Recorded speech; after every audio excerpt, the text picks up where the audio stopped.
I'm really pleased to be joined tonight by Bruce Checefsky, a curator in Cleveland, and I don't usually talk too much, pretty extensive program notes with on Bruce as well. Really delighted to be put in contact with Bruce by another named Allison O'Daniel, and Bruce has been working on this set of works. I think it's a real interesting project and one that provokes a lot of questions that we'll be able to discuss at the end of the show. We're making films that were never made to begin with. And to introduce it briefly, and it will be available at the end for visiting us from Cleveland, please join me in welcoming Bruce Checefsky. Thank you. It's so great to be here, and thank you, Adam, for the show, and Allison for making the contact. And it's great to see familiar faces as well. You'll see is a project that I started in 2001 by remaking a film that had been lost during the Second World War. It was a very important experimental film by a husband and a wife team, Stefan and Francesca Themerson. I remade that film in 2001, and out of a curatorial interest in seeing it, to my surprise and delight, the film went on to screen pretty much all over the world.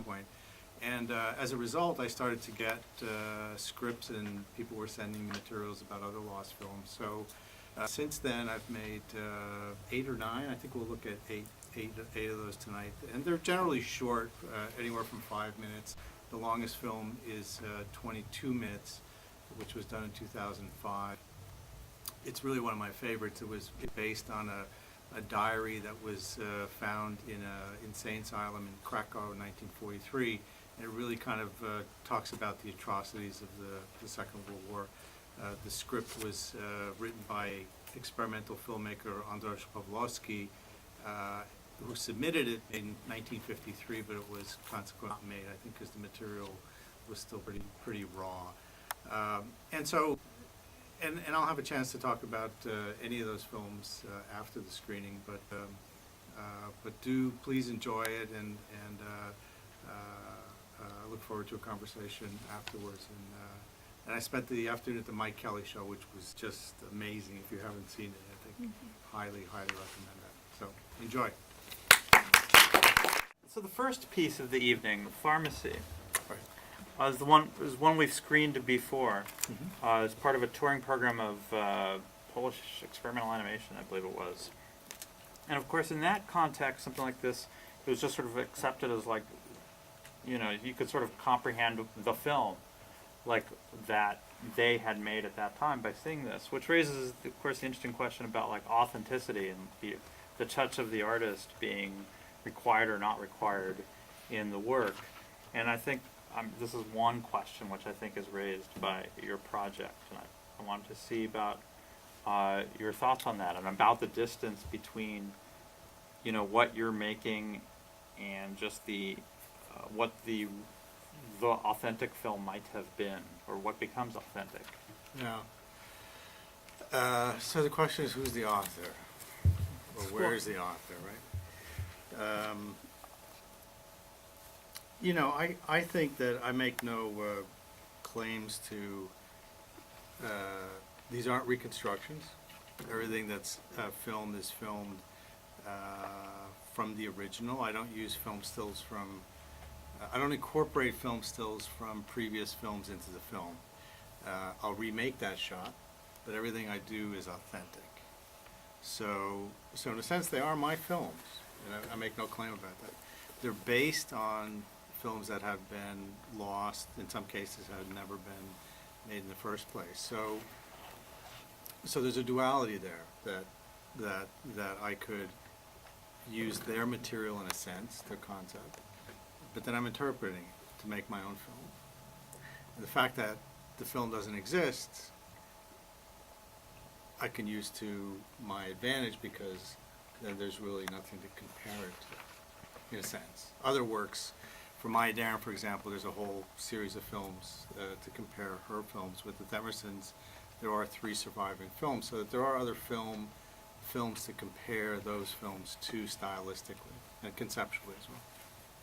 What is about that space? Are you able to articulate what it is about that space of the dialogue of what that unmade or unseen or lost film might be and what you are making that most attracts you? Yeah, it really comes out of, I'm a professional curator. I curate exhibitions for the Cleveland Institute of Art. I've had for over 20 years, so, and I've curated painting exhibitions, sculpture exhibitions, photography, film, and so on. It's really kind of a general practice in curating. And so this project, but I also trained as a studio artist, studied at the Cranbrook Academy of Art. So for me, it's a kind of a, this process is really a merging of the curatorial practice and the studio practice in a way that I get to really use both of those. These films, even though they're short films, oftentimes take years to develop because I'm very clear about what that research path is. The Maya Deren film was close to 2 years before we actually shot any footage.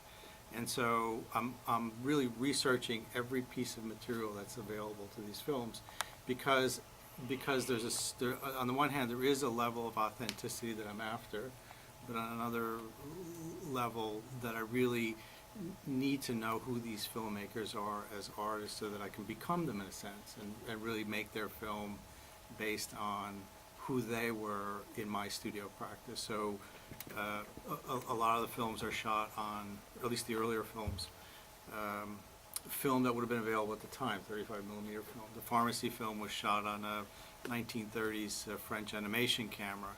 And so in making the films, I try to recreate the environment in which the film was made. A lot of filmmakers use friends. The budget for Witch's Cradle is, when Deren made the film in 1943, she spent, I think it's reported that she spent about $450.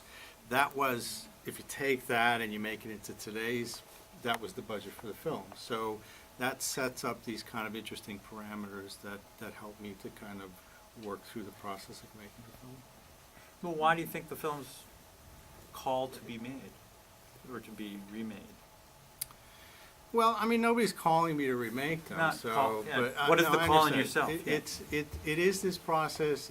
Because I think that place where curatorial practice and studio practice intersects is a very rich territory, and I think that artists. I think it's a great place for artists to work. Part of it's political because I think that artists need to kind of take back some of the politics of the art world, and I think this is one of the ways to do it, is to take on the role, not as a curator, but in fact, I just wrote an article that's going to be published in a book called "Artist is Curator." That the artist is the curator of this process, and that it is of benefit to the artist to take back some of that process so that we can share in not just the economy of the art world, but in the way that it unfolds conceptually. How do you come to choose which films you wish to end up remaking? Well, I have a particular interest in 1920s and 30s. The Deren film was 43. The Pawlowski film was in the 50s. There are legal issues about what exists out there as well, so I'm kind of aware of what the boundaries of those time limits are. There's a couple films that I've want to make that I still would like to make that I can't because, like a Guy Debord film, because his wife won't let me make it. So it's like there are these other parameters that help to drive it, but really kind of experimental films and filmmakers who weren't necessarily filmmakers, that they were writers and poets and painters and using film as a kind of expressive medium. Now, for me, just I don't know. I don't know the reason yet, but I feel like there's a difference between a lost film and a never-made film. I'm wondering if there is that for you, or if you approach those differently. Neither exists. So the bottom line is that they're not there. So a lost film for me is that there's stills, or there's stories, or there's a script, or there's archival material that's tied to it that I can use to kind of remake the film. A film that's never been made before, then it's a different kind of interpretive process. I mean, for me, I guess one interesting element is, and maybe there's nothing here for you to respond to, is that a lost film still could have been seen at some time, so it could enter sort of the artistic dialogue Yeah. from a time. I don't know if there's anything for you to. Well, we were talking about this before. This Todd Browning film, London After Midnight, is one of the great lost films of the 20th century. Everybody's still looking for it. It burned. It wasn't lost. It was destroyed in a fire in 1963. But apparently, there's maybe some copies someplace. So this is like the holy grail of lost films. And it's a vampire film. It's a bit campy, but but to me that idea I get kind of really excited about that. So plenty of people have seen it. So I think it's kind of like what sticks to the wall. Kind of really what really I'm developing 4 or 5 films at any given time. It's just which ones kind of pan out. Financially and research-wise and so on. One specific choice was your choices for the music throughout. I mean, are any of the musical tracks we heard anything that was a direct indication from notes or originals, or they're all your own choices thoroughly? And then how did you come to those choices? Yeah, the Ravel for the Moment musical was supposedly the original piece for that film, and I found that recording in South America, someplace, a 1930 recording of it. So that I think is more authentic to the original film. Other sound, I've worked with Zena Parkins, who's, I don't know if you know anybody knows Zena Parkins. Mm-hmm. She's great on these last 2 films. She kind of gets the film, and she's kind of provided some soundtracks for that. The music kind of drives the film for me, kind of drives it forward. So it's a very important part of it. The Maya Deren film, there's no indication from anything that I've researched that there was a soundtrack for that film. But I think that I also want I want the films to be read in present time as well. So I think the music helps us to kind of push the images forward, and our experience of cinema is so sophisticated now compared to the 1940s. When we did Pharmacy, one of the things that I had to do was to really speed the film up, because I couldn't make I could make a film that looked like it was made in 1930, but it would look like it was made in 1930. So we really sped it up so that the images repeat a lot faster now, because we're so much more sophisticated in seeing film, that I try to compensate for that, so that you have the experience now that they would have had in 1930. Yeah, I made a comment also when we were talking earlier, which was there's a certain tension in some of the pieces, of course, about dating, whether it's dated or nostalgia, to where it's just sort of, well, we didn't say that per se, but whether it's just sort of caught in nostalgia or how to keep it contemporary as well. But also for me, I think some authentic abstract work more readily evades becoming dated, whereas things that have representational imagery can more readily seem dated. And I think that ongoing concern you have of making sure it doesn't seem dated, I think is very interesting as well. Yeah, when figures are in the film, there's always the question of costuming. Am I going to try to do the costuming from that period, from the 1940s? And I deliberately either don't or make it ambiguous, because I don't want it to be that film from the 1940s or from the 1930s, but I want the viewer to have the same experience that they would have had they seen that period of time. There was something, the Maya Deren film, I'm still not entirely clear, when what you said, she was the one shooting it, she wasn't the performer within it. Right. And Duchamp's involvement then was what? How was that working relationship? Do you know? It was a collaboration between Deren and Duchamp, and the character in the film who's doing the cat's cradle is the Duchamp character. So Duchamp appears in the Maya Deren film. It's the only film that she shot that she's not in. Well, actually, Hamid, her husband, had shot the other films, but it's the only film that she filmed, The Witch's Cradle. And so the character in the film is Pooja Clark, who's Gordon Matta Clark's mother. For those of you who know who the sculptor Gordon Matta Clark is, carved buildings, very well known in the 1970s. And she was about 19 or 20. So Darren is filming. Pooja Clark is the female character, and Marcel Duchamp is the male character. And it's really kind of an articulation of space. It was filmed in Peggy Guggenheim's Gallery of the Century over a 3-day period of time. And it was truly a collaboration in the sense that they were kind of working together to make this film that was about spatial relationships. Now, the date on Meshes of the Afternoon is also 1943, so it's just chronologically, where does this fit in with that? Earlier in the year. Yeah. She made the film, made 2 copies of the film, gave one to Duchamp. She kept one, and both those copies are lost. And I did extensive research to try to find those copies, as well as the original negative, which I thought might have been in the lab in New York where she had them printed, but they're just lost. Nobody seems to know where they are. You could YouTube Witch's Cradle, and you'll get YouTube, and you'll see actual footage from the Witch's Cradle that Darren shot in '43. But those are all outtakes. And Hamid, her husband, said that in an interview, that everything that exists in Anthology Film Archives or at the Gottlieb Research Center in Boston, those are things that were not in the film. And I did incorporate some of those in my remake, but it's very clear that film is lost, and Darren considered it to be an unfinished film. And at this point, questions on any particular film or the overall project, please? I had a question on similar things of feeling nostalgic or not. And on some of them, like Moment Musical, there's like scratches on the film. Are those artificially added? No. No?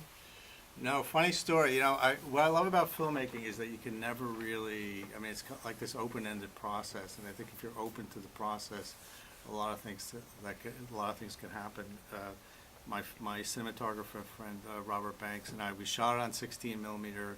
We got the dailies back, and I have absolutely no editing equipment, so I stretch it in my studio, and I cut it with scissors, and I tape it, and I drag it on the floor. And when I'm making a work print, it's really, for me, it's just kind of a work print. And one day, after I had completed the work print, we set up the projector. We took a look we projected it onto the wall. It was the negative. It wasn't even the original. And I remember just saying, that's it. All that scratching on the floor and the dirt and the dust spots, it's like a patina. And so that's it. It's the negative of the original film.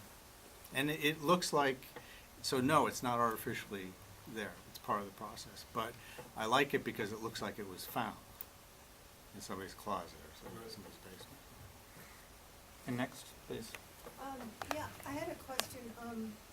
Just kind of like if you could talk a little about your process of making the films or thinking about them, because you're going to ideas that were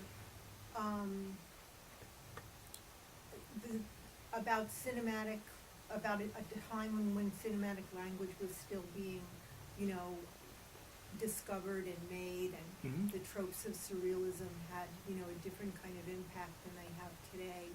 And today, like our film, you touched on this, our film language is so much more, expanded, and we read things much more quickly. And so what is it about going back to this period of time when the film language was being discovered more and built upon, and how do you, and by making it today, what is your process, or what do you think about the disconnect between the two times? Yeah, I think that experimental film has a language very different than non-experimental film, and I teach film, so I'm very aware of those two languages. I work in that genre because it's a kind of language that poets and writers and sculptors and painters come to. So I think that they come to that medium with a different sensibility, which I'm very interested in. And so that's what attracts me to those kinds of films.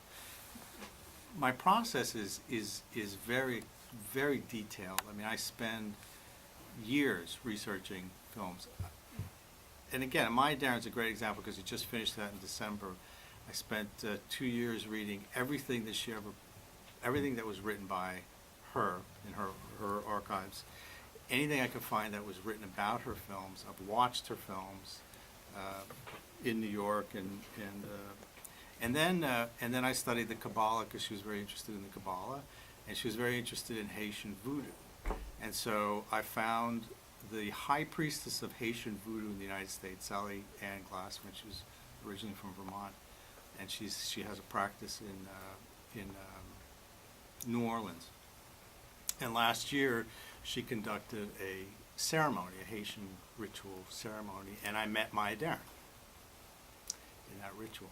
And I had a bunch of questions for her. We had a conversation. We talked about this lost film, and it was a ceremony that lasted about 3.5 hours in the heat of late July in New Orleans. It was very intense, but that's the extreme that I go to find out about the filmmaker, to understand something about the film. And how about, obviously the meeting, Maya Daren, we'll come back to that in just a second. But just to go, I want to expand on the next element, just like conceptually as well. I mean, there's the great deal of research. What are are you able to, the conceptual points of attack, I guess, or something like that, where you might does that change for each film then, as you learn about each filmmaker? Where does it perhaps live in your approach to each film as as a conceptual artwork as well? Yeah, and two different questions. Two different questions, but I do get obsessed with the project. I get obsessed with the process. Conceptually, I go back to this idea that there's this intersection between one practice and another, the curatorial practice and the studio practice, and there are lots of artists who are mining that territory. For me, it's film. I find that film has this rich history to it. Experimental cinema, places like this are gold mines. I mean, there's just so much. There was so much innovation and experimentation in the 1920s, 30s, and 40s, and beyond. That I feel like I'm just scratching the surface of what's out there, and there's certainly more missing films than there are films that exist. I just made that up, but it kind of sounds like it might be true. But so I like the way that other artists come to the medium with the language that they have, whether it's writing or painting or sculpture or whatever, and infusing the medium with that language, and then kind of parsing it and taking it apart to really understand conceptually what their take was on film, and then that helps me to broaden kind of my concept of what film is. And how's Maya Daren these days? She's great. Yeah, she was a little contentious. She wanted to know why I wanted to make this film. I asked her if she knew where it was, and she said even if she did, she wouldn't tell me. She said that she wasn't going to stop me from making it, but she wasn't going to help me. And so we had like 2 conversations. The first one was very, she seemed really kind of annoyed with the whole thing, like she had, like I bothered her, it's like calling her at the wrong time of day or something. And then about 30 or 40 minutes later, we had another conversation through her spiritual husband, and that conversation went much better. She was very open to the idea of having this film remade, but again, she wasn't going to help me in any way, but she wasn't going to stop me. What do you mean by the spiritual husband? It was a medium. It was kind of, there were about 14 people in the ceremony, and Sally explained the whole thing, that you're never quite sure where this spirit's going to come through, like which person. And so there's drumming, and there was rum with fire, and there was, I had to bring gifts for her, and so we just waited and performed this drumming ceremony, and at some point Sally came over and said, Maya's here and she wants to talk to you. And so, yeah. Please. In colored rhythm, Yes. did you use the actual colored plates to make the piece? Were they painted, and were there directions as to like duration and the rhythm to the piece? The Museum of Modern Art in New York owns 60 of those panels, and then the Cinémathèque Française in Paris owns, I think, about 14. So I wasn't able to use the original panels, although later MoMA did grant me permission to after I had made this test piece, to use the pieces that they have in their collection. So these were animation renderings based on the original panels. And Servage had this idea that he would make about 300 or 400 of these panels, and that he would hire animators to fill in the gaps between scenes. And Gaumont was very interested in this project around 1914, and of course there was no color film. And so the idea was to make 3 prints of the film and then color them in primary colors, and then project those 3 images onto one screen. And this is the project that I was working with MoMA in New York on.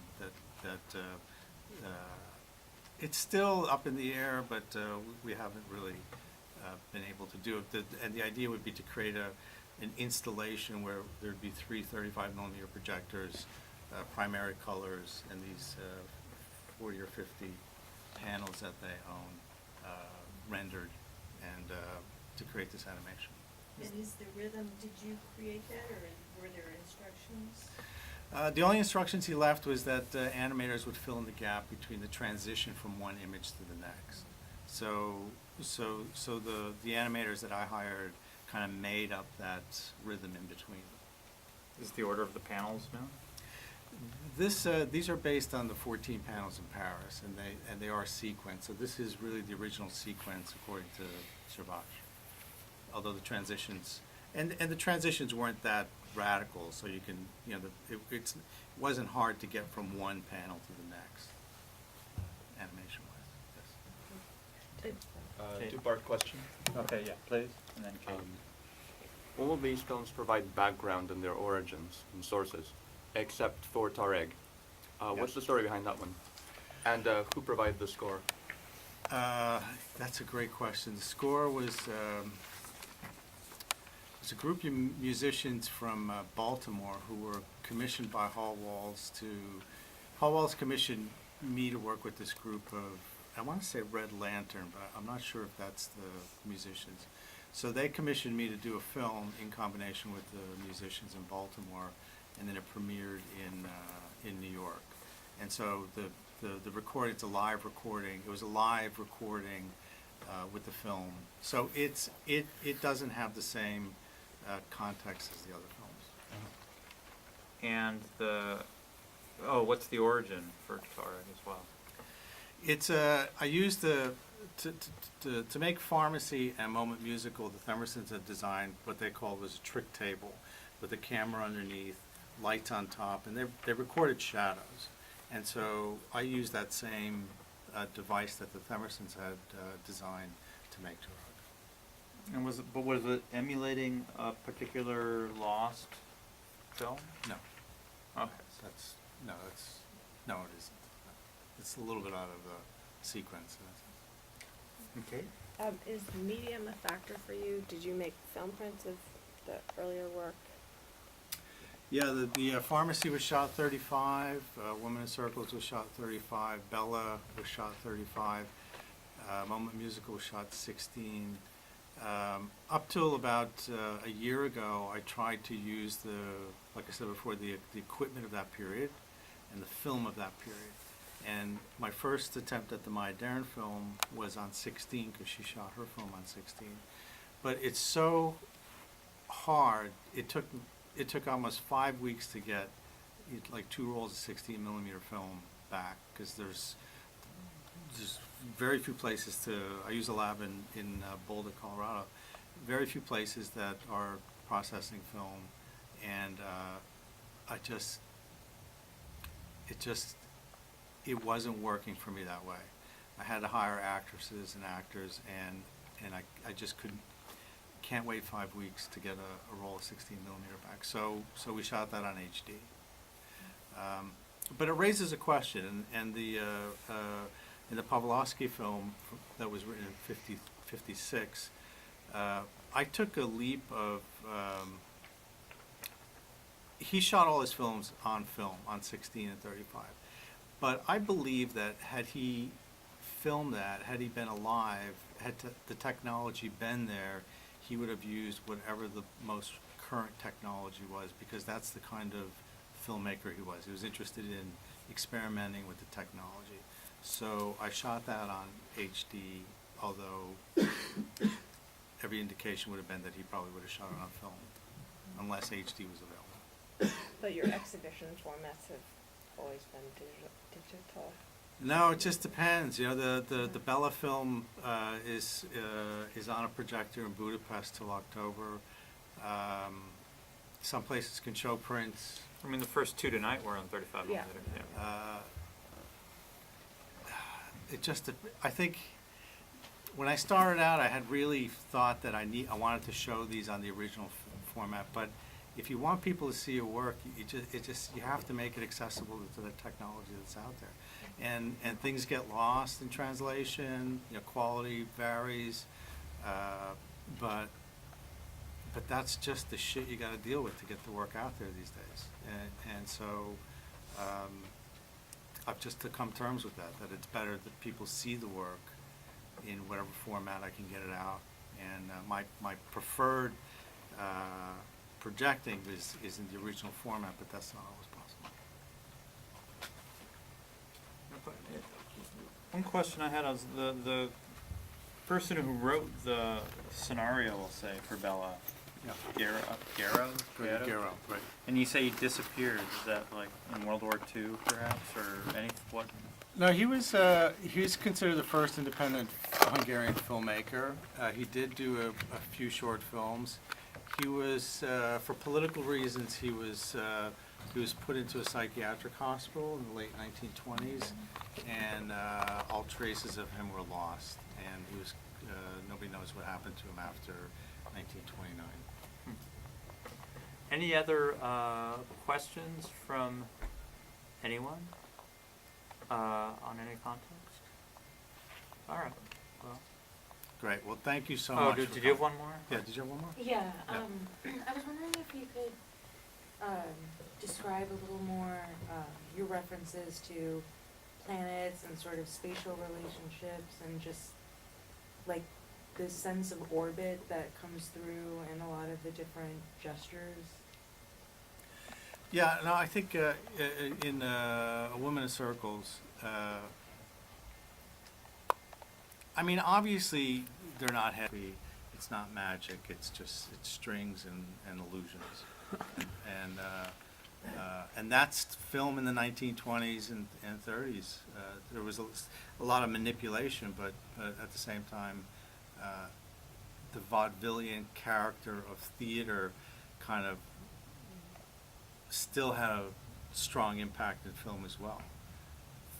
Film from the 20s and 30s almost looks like it's theater production, for good reason, because it evolved out of the theater.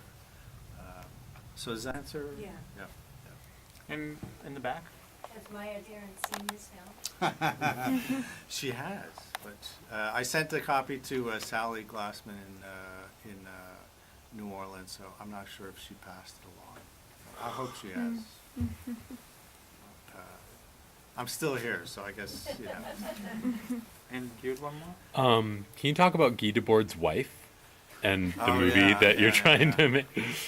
His Which film is it? His very first film, Hollywood Facade. There was 2 versions of that. The one that he made, and the one that he didn't make, and the one that he made was a revision of the earlier one that he wanted to make, and I had worked on that for quite a while, and I don't know if you know anything about him and his wife. I mean, she has absolute control of his estate, and for 20 years or longer, she wouldn't release any of his films. She just didn't want. I mean, there were bootleg copies, Right. and the only way you could see his films were on these kind of scratchy bootleg copies. And eventually, in the mid to late '90s, somebody had convinced her that, you know, you might as well release these films so people could see them in their authentic state. And I wanted to make the first version, and she blocked me. She wanted to do it. I have to wait till she dies, I guess. I know it's terrible, but that's, you know, it would be a great project, and it would look so much different in that film. There's scenes in the film where there's no images, and then there's a voiceover, and then there's text. The original, there were no images at all. Right, like a 24-minute chunk or Yeah, something. even longer in the original. Yeah, right. There's like a 24-minute chunk where there's no images at all. And I thought it'd be just really great to go back to his original idea and do the one that I think was probably the one that he really wanted to do, but for whatever reason he didn't do that one. Are there other things that we haven't touched upon that you hope people might be contemplating as a basis, or from seeing these works? Well, I remember the very first film I made. I remember showing it to a curator at that time, and it was kind of rough cuts, and I had explained the whole process of remaking this film, and I'll never forget what she told me. She says, "Why don't you give me a call when you start making your own films?" Well, she's no longer a curator. But anyway, I think that for me, it's just kind of following this idea, this vision that I have for film that kind of interests me, and you know, I'm just seeing where it takes me, and it's been a great adventure so far. And how does it interplay with, last question, how does it interplay with your photographic practice, or does it, do you treat them, come to them differently? There's some conceptual overlaps.